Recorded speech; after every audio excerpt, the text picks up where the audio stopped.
Hello and welcome to What It Is. My name is Jordana, and this is my channel where we talk about tarot, runes, metaphysics, archetypes, the universe, quantum reality, all of it. So today is an interesting day. There's a lot of contrasts energetically that I feel that are present, and so I'm excited and interested in seeing what comes up. And I've been reading the Course in Miracles, and today's lesson is a review lesson, and it is a repetition of the lessons from the last 2 days, of the last 2 readings, and that is that God is love, and therefore so am I. Into his presence I would enter now. God is love, is but love, and therefore so am I.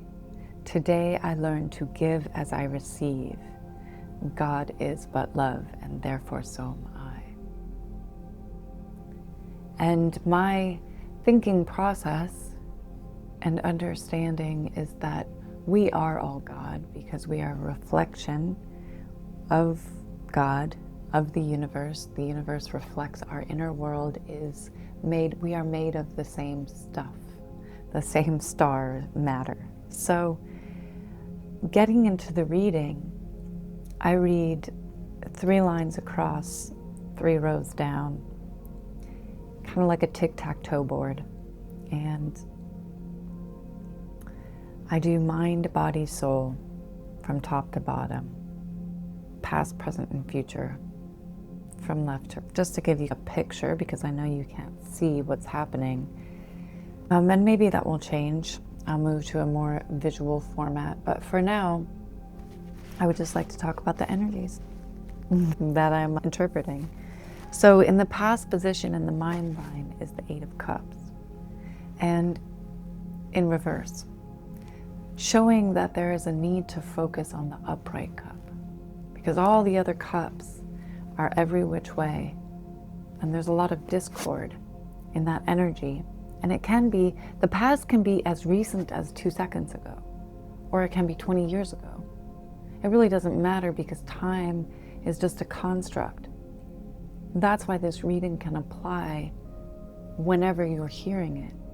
It doesn't really matter, because things can be true across all planes of existence and all timelines.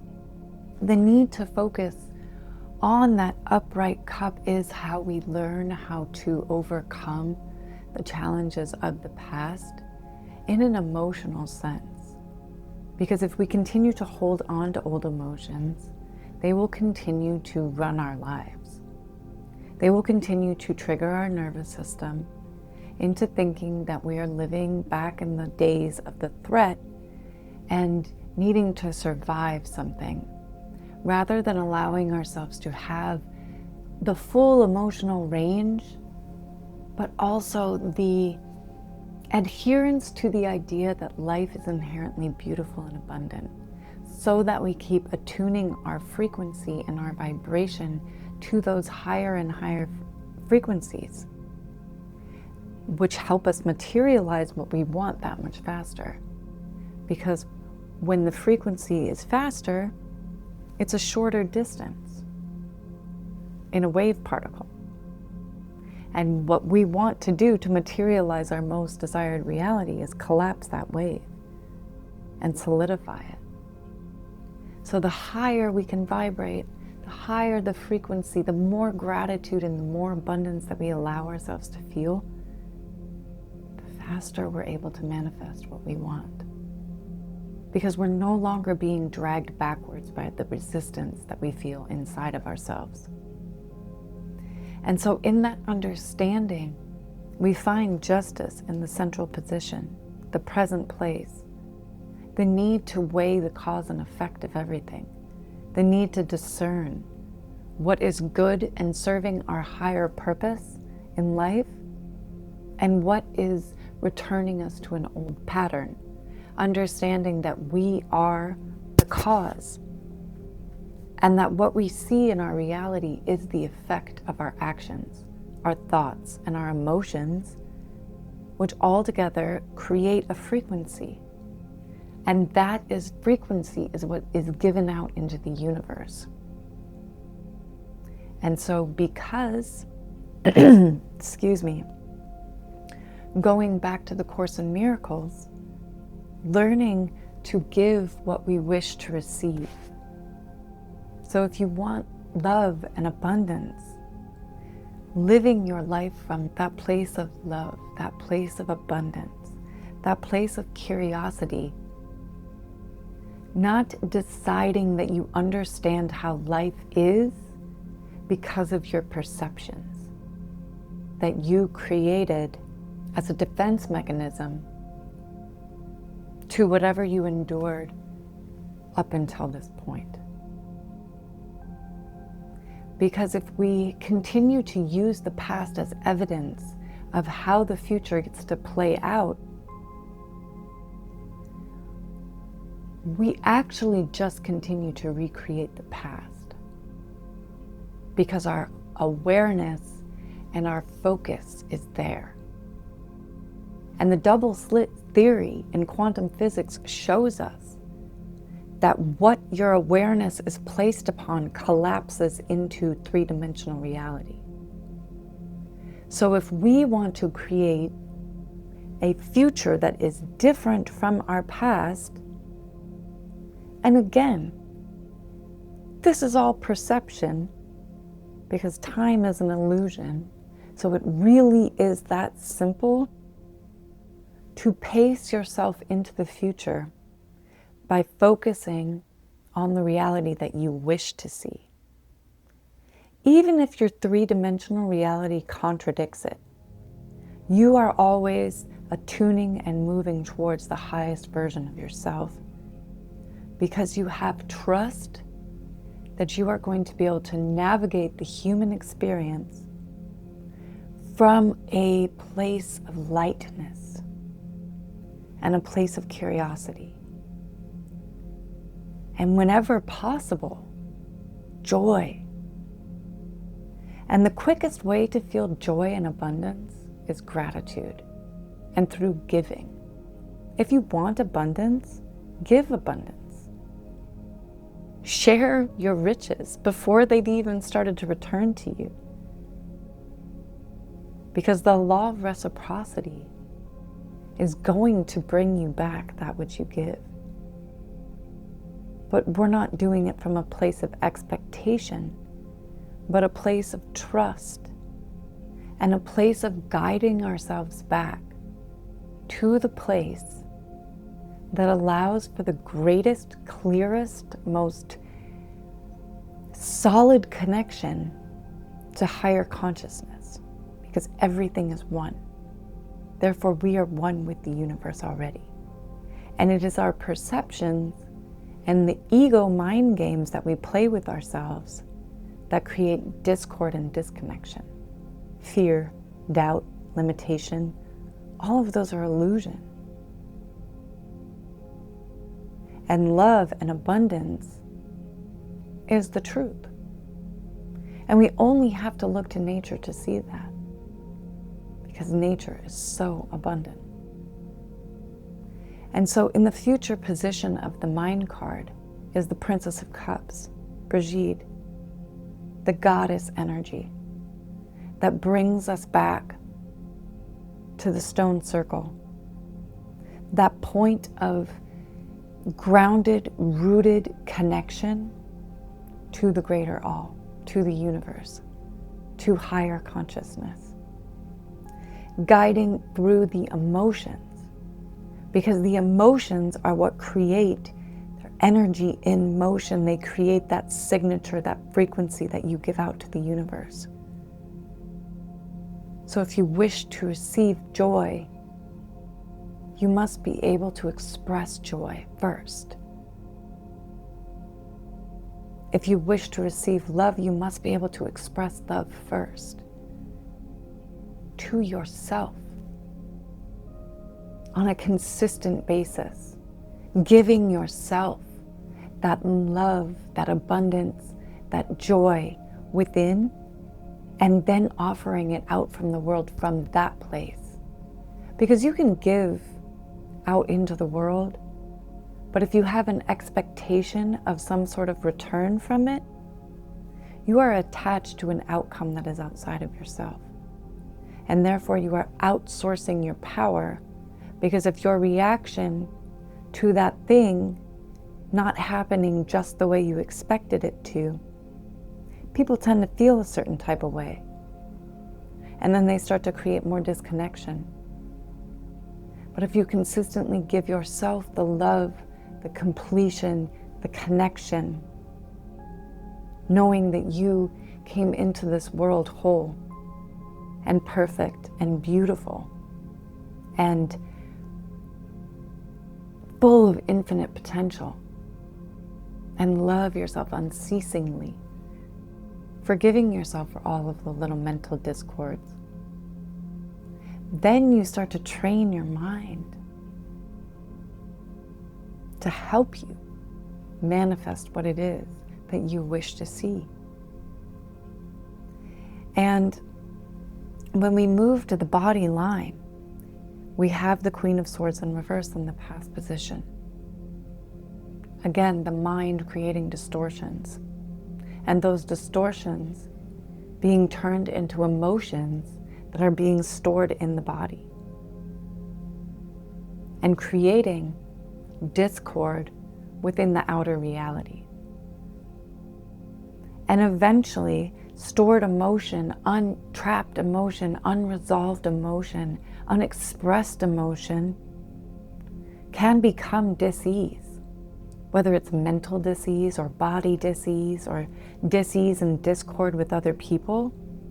And in the central position, we have Kali, Queen of Wands in reverse.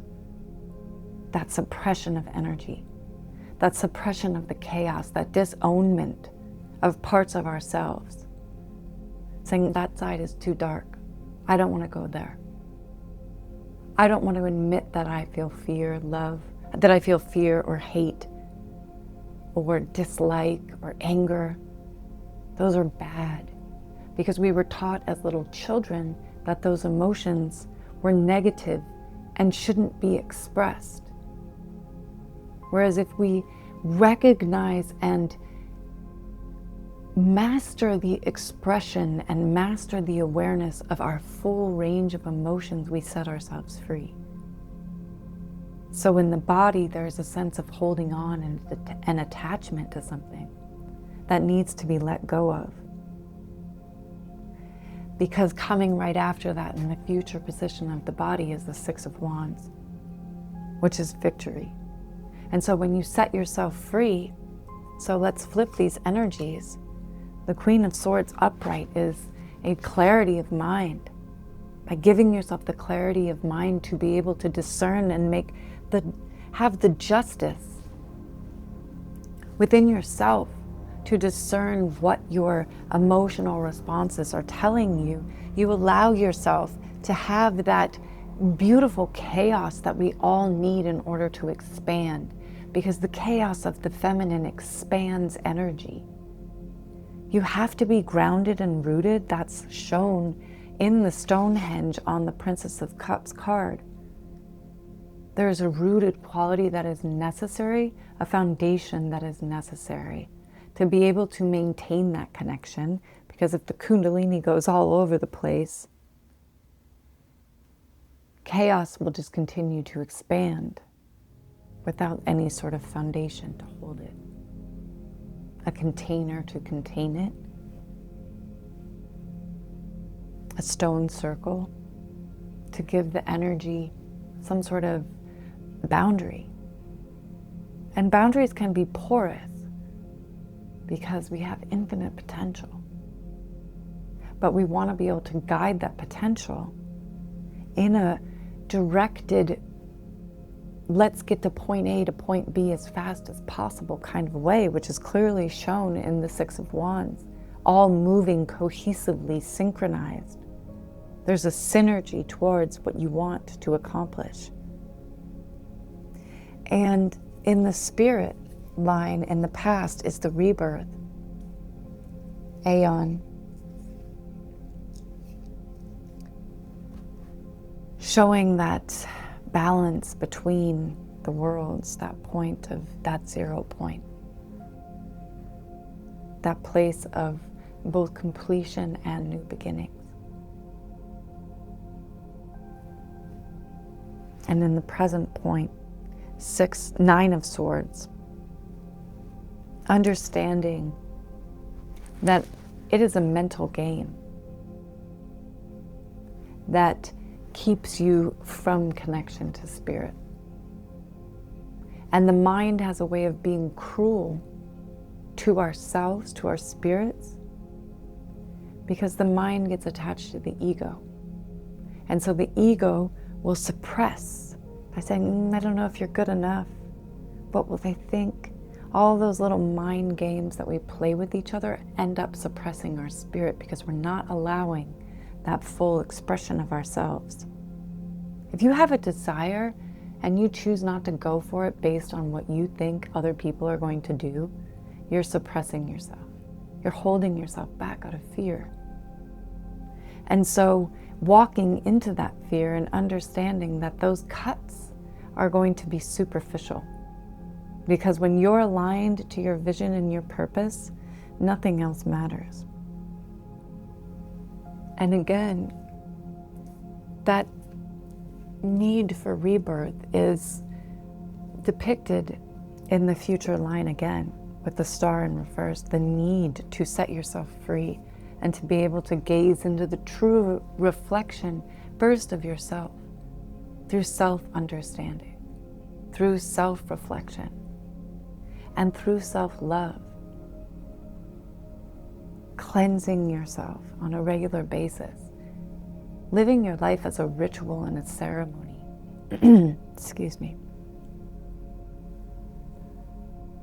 So that you are attuning to living your life on the richest level possible, because you are the main character. This is your story. So you get to create the story however you wish. But in order to create a beautiful story, you have to see the beauty in yourself. You have to gaze into the reflection of yourself with unconditional love. Because without unconditional love, there's no connection. There's separation begins to come in because you're making a judgment call on what something is. What it is a perception.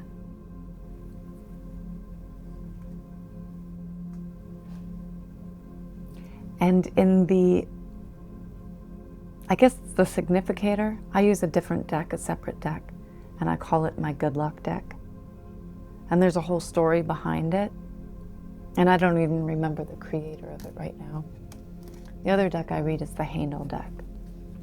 And I've had this same deck of cards since I was probably somewhere between 11 and 14. I don't exactly remember when I got it, but it's been in my life for a long time. But so the significator card is the Fool in the upright position. Everything that I've been saying up until now, taking that beginner's mindset. What if it gets to be great? What if it all works out? What if I'm the luckiest person alive? What if I am worthy? What if it turns out so much better than I could have ever imagined? That's the kind of energy we need to move forward with. What if I always win? What if I always get what I want? Because on some level, if you aren't attuned, mind, body, and soul aligned to what you want, you have some sort of inner resistance to it that thinks that you're still not, that believes that you're still not worthy of it, you will keep reverting to that set point. Because the nervous system is going to keep you there. That's why the mind, body, soul alignment is so important. Because when you align towards something on all 3 planes of existence, it bears repeating. you are able to materialize it that much faster.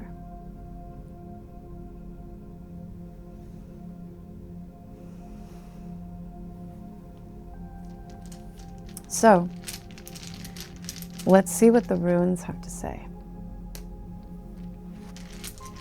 And I feel like the runes have been this way for me to, they just bring in this whole other element that I absolutely appreciate.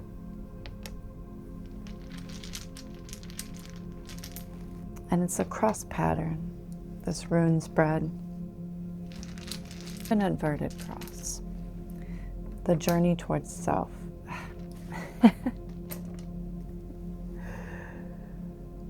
We have Ingus in the first position, in the general position, or Isa, excuse me, which is the self, which is standstill.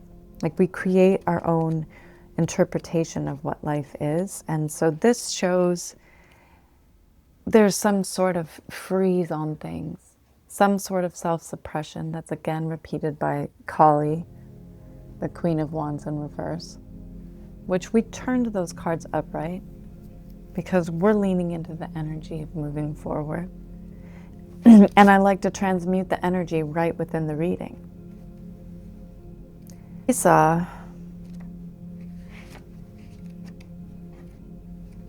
let's see if there's anything I need to gather out of the book.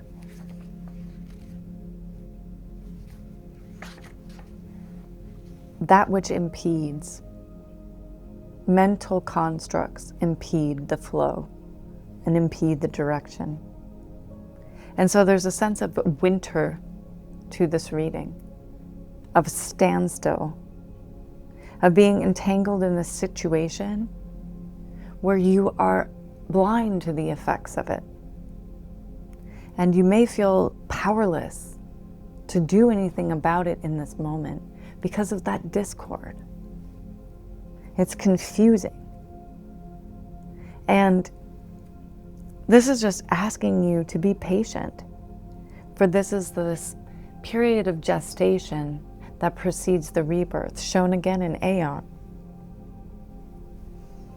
And saying that positive accomplishment is unlikely now, that there is a freeze on useful activity and some sort of drain on your energy in the moment.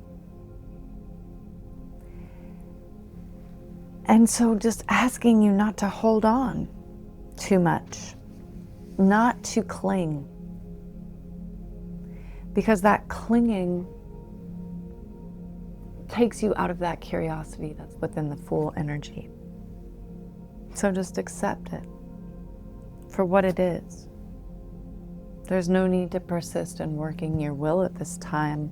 Just let things play out and lean towards what you want to see. Lean towards that connection.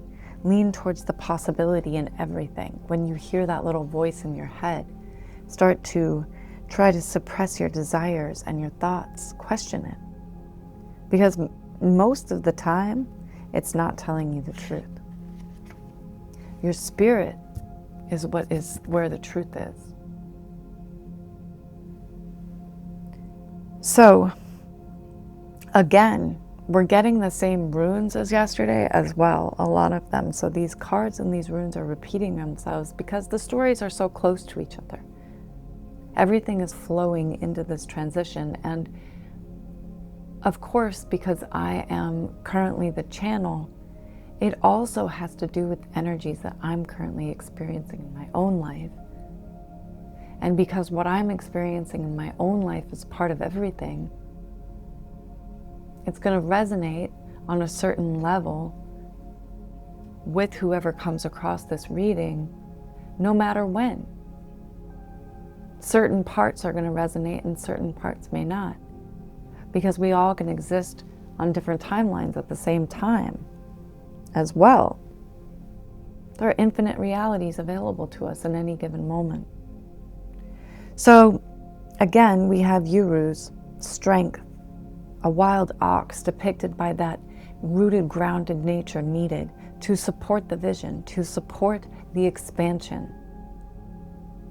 Positive growth and change they require that darkness. They require the passage into the darkness, because it is only through the darkness that you can find the light. And you have to have that harmonious balance of both. The yin and the yang shows us. If you have too much light, within that light, darkness is going to start expanding.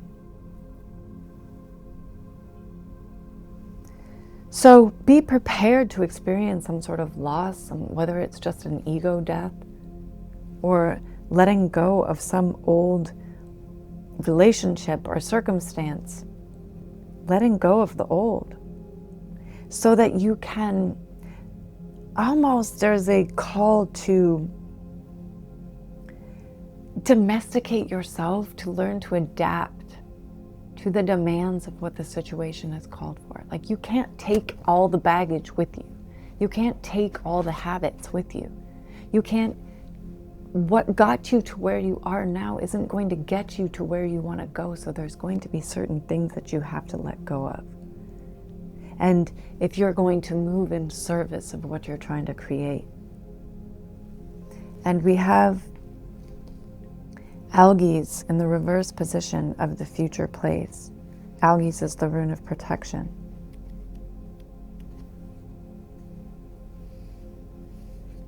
And it talks about control of emotions, again with the 8 of the cups. Not collapsing yourself into your emotions, but using them as a way, as a map to navigate your internal world, but also orient yourself to the future. And so because the Algies is shown in reverse in this future position, it's asking you to be thoughtful of your health, to look carefully at all the associations you're forming at this time, and to not add to the burden that others are already carrying. Give that which you wish to receive. And if you become involved with people or circumstances that are in effect using you, take responsibility. Remain conscious of it. And then you can only benefit from the situation, because everything is put there for you to win. You are always able to learn from what is happening in your life. And so, Berkana is in the foundational position. Growth, rebirth, the rune of life process, a cycle rune. It denotes a form of fertility which promotes growth both symbolically and actually. The growth may occur in affairs of the world, family matters, one's relationship to self or to the divine. This is a leading to rune, which it leads to the blossoming and the ripening. What is called for is to go within to things deeply with care and awareness. Berkana is concerned with the power of influencing development and with the flow of beings into their new forms. Its action is gentle, penetrating, and pervasive. But first you must disperse the resistance and then accomplish the work. For this to happen, your will must be clear and controlled, and your motives must be correct. Any dark corners should be cleansed, and this must be taken out diligently and sometimes with expert help. Modesty, patience, fairness, and generosity are called for here. All these themes that we've been talking about, both just in this reading and over the last few days. So it's so amazing when we're given these tools to interpret what is happening in life and to consider what is happening inside of ourselves as the most important part. Because we then take our place as the creator. We take responsibility. And Jera, coming in the position of the challenge,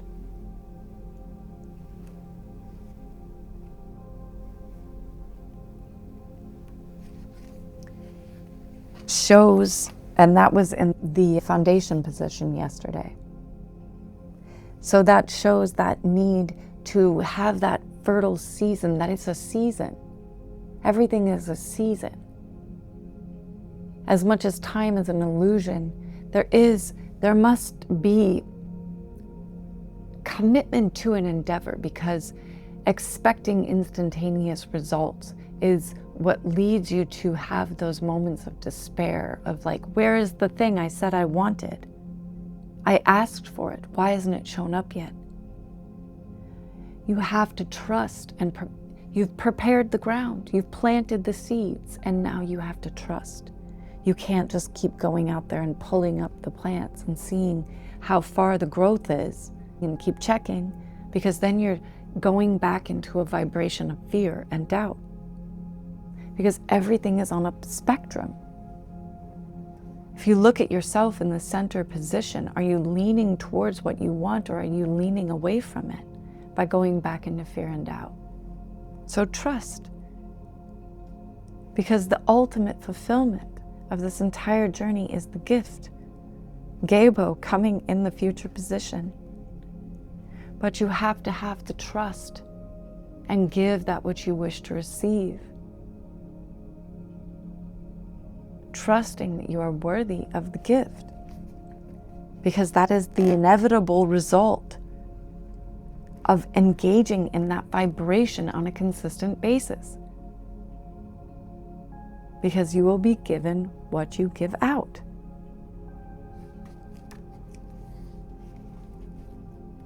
It's so poignant to me. And any sort of relationship, any sort of correspondence, any sort of partnership, whether it's with yourself, the universe, another person, a business deal, there is a need to not collapse yourself into it.